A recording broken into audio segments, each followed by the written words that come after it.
A mountain has no rules, no path that tells you how to climb it, no judgment on why you want to climb it. All it wants to know is if you're brave enough to conquer it.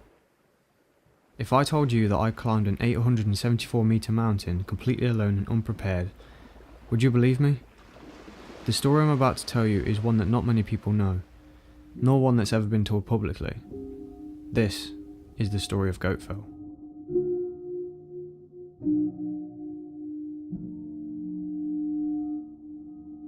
Scotland's where I'm originally from.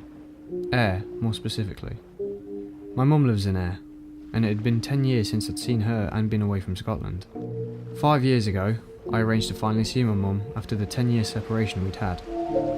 I only went to see her for 3 days, and as you can imagine, it was the most emotional and happiest 3 days that I'd ever had. About 8 months later, I decided to get in contact with mum and let her know that I was thinking of coming up to see her again.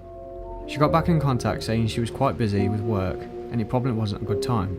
I completely ignored this and booked a train to Ayr, along with a hotel for the night.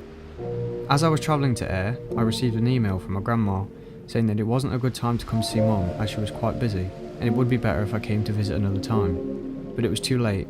I was on the train and determined to see her as the whole thing was a surprise. So I arrived in Ayr, checked into my hotel, and as it was quite late I thought I'd go to see mum the next day after work. About 45 minutes into being in the hotel, I received a phone call. It was mum. She called me to say that she's sorry for cancelling on me. She also revealed that she'd been going to the doctors quite a lot recently and that she's not been very well. She said the doctors have been doing tests on her and they have found cancer in her throat. She told me that they have removed her tonsils but they can't do any more operations, otherwise it's game over. So basically, if they don't do anything, it's game over. And if they do something, it could also be game over. You ever had that moment where you feel like the world is going in slow motion and you can't feel anything? Pretty much how I felt after being told all that news. And all I remember thinking was that the hotel was literally 10 minutes away from her house. I could easily run to see her and give her a hug just to be there for her. The problem was, she didn't know I was in the area. I could have gone to see her, but I didn't want to disrespect her wishes of not seeing me as it wasn't the right time. So I stayed in the hotel.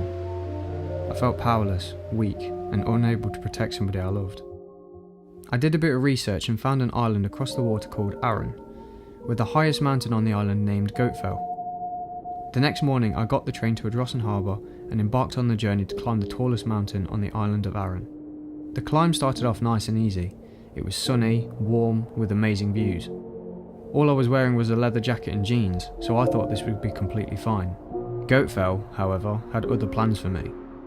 Halfway up the mountain, the wind started to pick up, rain started to fall, and visibility of the path became difficult as it also started to fog. There were some hikers who were fully equipped with hiking poles and backpacks who were making their way back down the mountain because the rocks on the way up were too slippery, and they advised me not to continue because it was too dangerous. Being the stubborn guy that I am, I ignored their warning.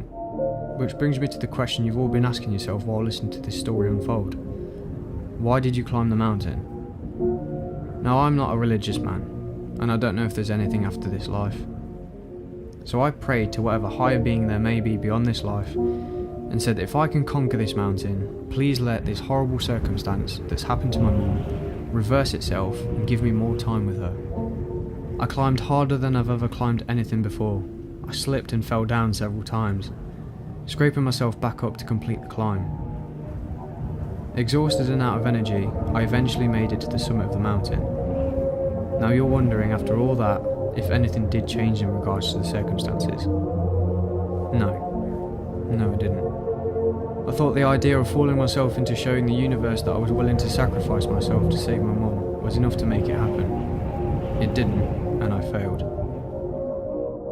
The moral of this story is that time is something we're all against, and we shouldn't waste it. So if you've not seen someone for a long time, go and see them. Show them why you wouldn't want a day without them. If you don't, it might be one day too late, and the weight of that burden is heavy. Trust me, I know.